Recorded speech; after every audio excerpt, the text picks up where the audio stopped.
If you like small watches, rock them. If you like big watches, rock them. It's really just whatever makes you happy at the end of the day.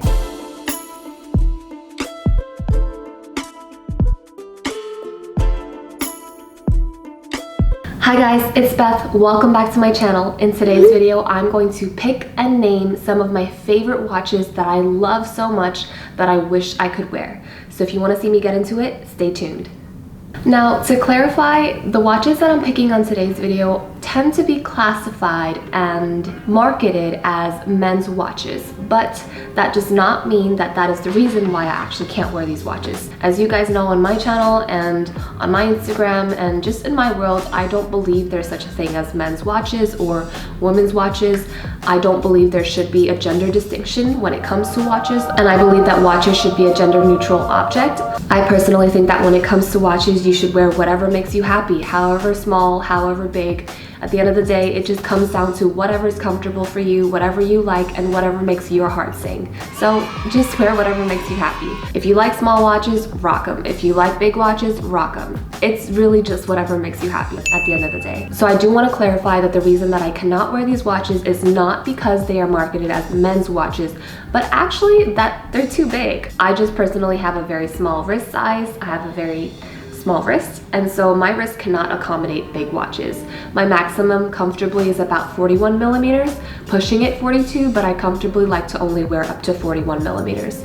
And so most of the watches on this list are above 41 millimeters, and I can't actually wear because they're too big in terms of the lugs not being able to wrap around my wrist, or the lug overhang, or they just don't quite look right to me, and I just don't feel comfortable and confident in them. And so again, with this list, these are amazing watches that I love so much that I can't wear, not because they are men's watches, but actually because they are actually too big. Now, if these amazing watches came in smaller sizes, perhaps that would be amazing, and I would 100% rock them. So for now, I just love to look at them and admire them for what they are, and they are just beautiful pieces that I wish I could rock. So if you want to see this list, keep on watching. Okay, before we get into the video, make sure you go ahead and hit that subscribe button down below for more fun watch videos, and make sure you hit the bell notification so you don't miss when I drop my next video. So let's get into it.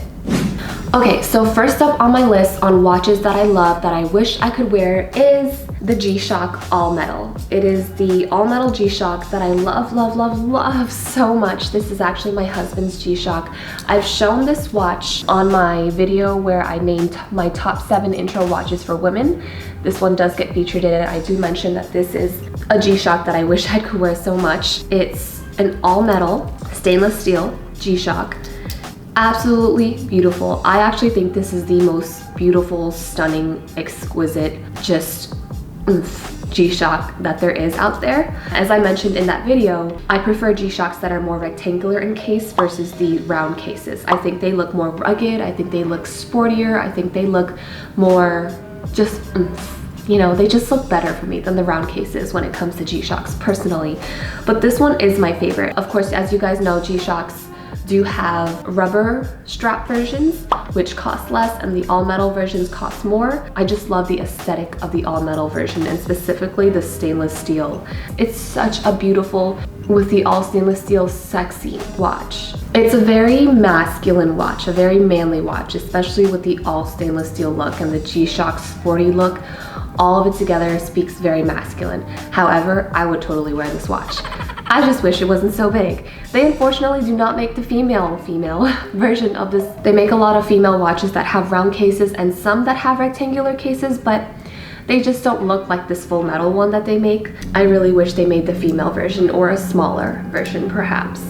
So I totally see myself rocking this with some denim jeans and a white tank top perhaps, or even a black tank top. It is unfortunately too big. If you guys can see the lug overhangs here, it actually won't wrap around my wrist. It's actually just too big.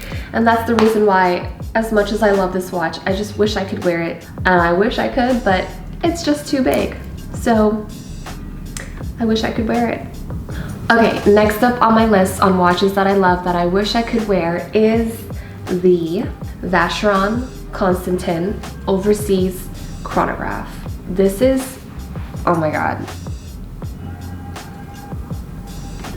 This is literally my favorite men's watch, I think. Just about. I mean, in my husband's collection, this is actually literally my favorite watch of his. You know when you can't have something and just because you can't have it makes you want it even more? This is that piece. It is a watch that I love so much. It's so beautiful, and come on, you guys, it is so sexy. If you don't know Vacheron, Vacheron is a part of the Holy Trinity when it comes to watches, up there with Patek and Audemars Piguet. So it's Patek, AP, and Vacheron. And Vacheron, unfortunately, unless you're into watches, they are so underrated. I think they deserve much more attention and much more spotlight when it comes to watches, but those who know watches know Vacheron, and you guys know how beautiful these dials are, let alone the bracelets on Vacherons, but specifically this overseas chronograph is everything. I mean, it is the most beautiful blue that I know of. I personally think that Vacheron blue is one of the best blues, let alone the overseas being a beautiful collection and a beautiful piece itself and an iconic piece within the watch world. The chronograph really is the extra oomph out there. It is a stunning piece that, oh my god, you don't understand. I really wish I could wear this watch. It really is just too big. It's not as big as the Casio. It kind of can wrap around my wrist, but not quite, because the case is so big that it won't comfortably taper around my wrist. It's a 42.5mm case, which is again too big for me. 41, it just about is my limit. And so, especially with the thickness of the case, it just won't wrap around my wrist. But I love to admire it when I can, and it is my favorite watch of my husband's, and it's just such a stunning and beautiful, sexy piece. It's such a beautiful piece that I really wish I could wear and that I admire all the time when I get to see her. Ooh, she's not a her. It's a him because it belongs to my husband, but I wish I really could rock this watch.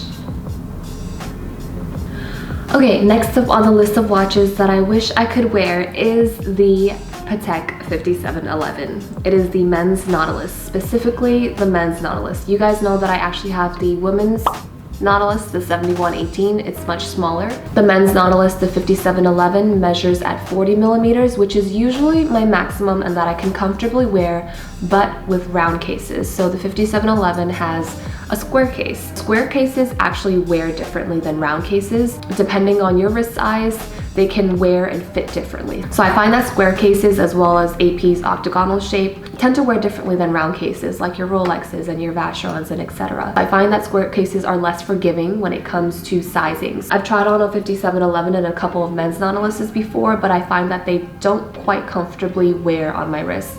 They actually can wrap around my wrist, and I see a lot of females, and especially female fashionistas out there on Instagram wearing 5711s, and on them it looks good.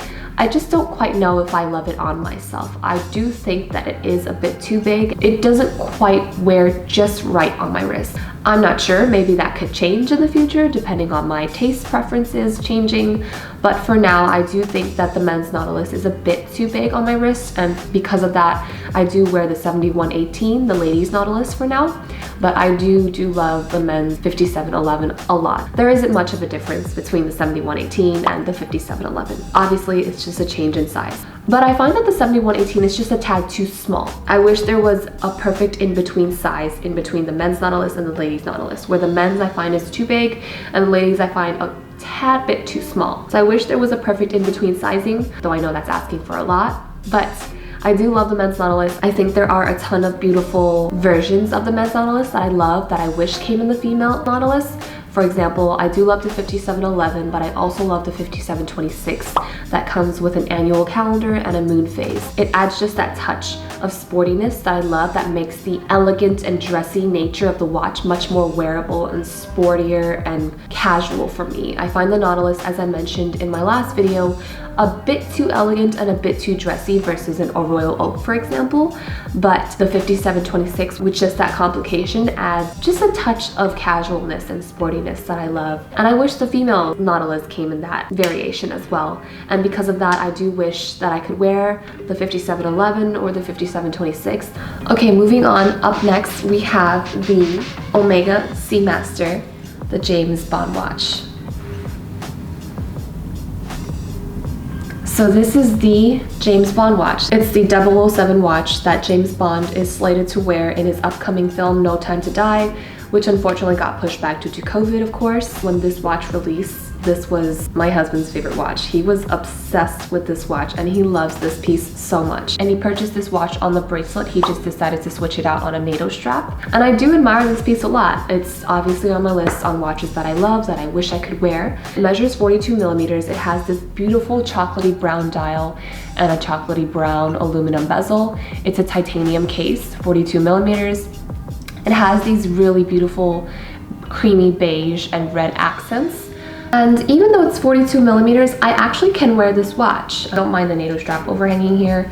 This is not my watch. I'm just showing that the case size can actually wear comfortably on my wrist. But the reason why I'm including this piece on my list for watches that I love that I wish I could wear is not because it's actually too big, but actually because I find the watch just a tad too masculine. I wouldn't attribute that to it being the James Bond watch and the 007 watch. I find the color palette and the aesthetics of the watch a tad too masculine for me. Overall, the color palette and the aesthetic for me is just a tad too masculine. Personally, this color palette isn't something that I would easily work with. I don't wear chocolatey brown like that. Chocolatey brown, especially dark brown, is not something that I can easily work with in my color palette. I just don't see myself wearing brown like that within my wardrobe and matching with it easily. And so because of that, I just don't see myself pulling this watch together very well. It stands as a great tribute to the 007 films and to James Bond as a character, especially Daniel Craig in the upcoming film. But because I find the watch just a touch too masculine, it is a watch that I love so much that I wish I could wear. Okay, last up on my list is the Rolex Sky-Dweller. And the blue dial with a stainless steel bracelet and a white gold fluted bezel. The Sky-Dweller within Rolex is a beautiful, beautiful collection. It has a beautiful white gold fluted bezel, which adds just that touch of elegance, I think.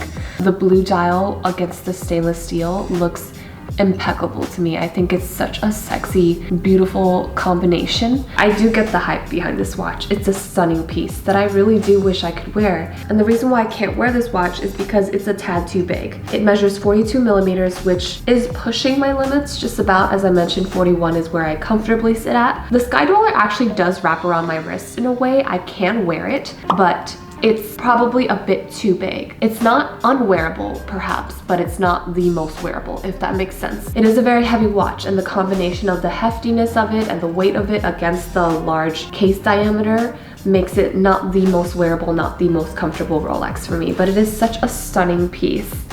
That blue really is everything against that fluted bezel. And this blue Sky-Dweller, as much as I love it and that I can technically wear it, I do think that between me and my husband, it looks much better on my husband, and I do think it looks slightly better on a man's wrist than on a woman's wrist, or at least on a bigger wrist than on a smaller wrist, just because it can be a little too overwhelming. It's a very beautiful and stunning watch that I do think it's kind of even sparkly, especially with that white gold fluted bezel. It's a watch that I love so much that I really wish I could wear more comfortably more often. So yeah. And that's all. That's my list of watches that I love and admire so much and that I wish I could wear. Let me know your thoughts down in the comments below on watches that you love and admire that you wish you could wear but can't for one reason or another. If you liked the video, give it a cute little thumbs up. Make sure you hit that subscribe button for more fun watch videos. Follow me on my Insta for all updates. And thank you guys so much for watching, and I'll see you guys soon on my next video.